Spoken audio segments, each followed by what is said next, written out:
Welcome back to EdVantage. I'm Professor Steele, and today we're going to look at the relationship between our polar coordinates and our Cartesian coordinates. If you recall, on our unit circle with a radius of 1, the horizontal measurement of the angle created from a ray is cosine of the angle. It is our horizontal length. The vertical measurement of a ray created by an angle theta going counterclockwise from the positive x-axis is sine theta. This is true for a unit circle. However, we can take that circle and we can stretch it out, or we can compress it in so that our ray can extend out some multiple, so many copies of that unit circle.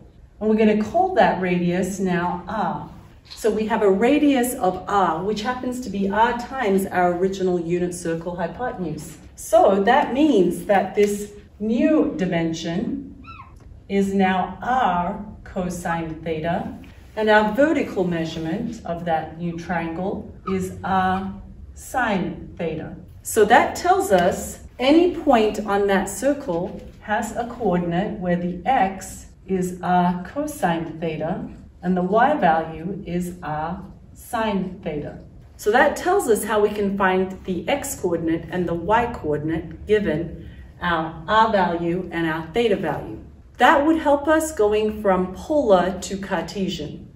What if we were given the Cartesian and we wanted to go to the polar?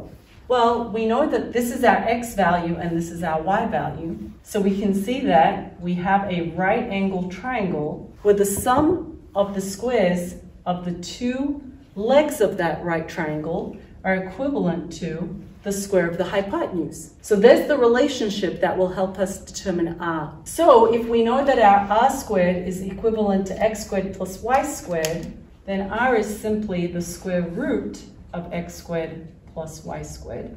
So there's our r value. We still need to determine our theta value. We know that this is our x coordinate and this is our y coordinate.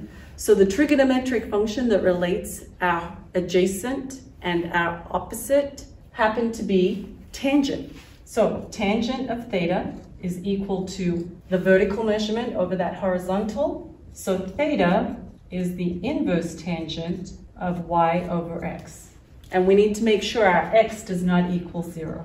So here we have a way to determine our polar given our Cartesian. And up here, if we're given our polar, we can determine our Cartesian coordinates.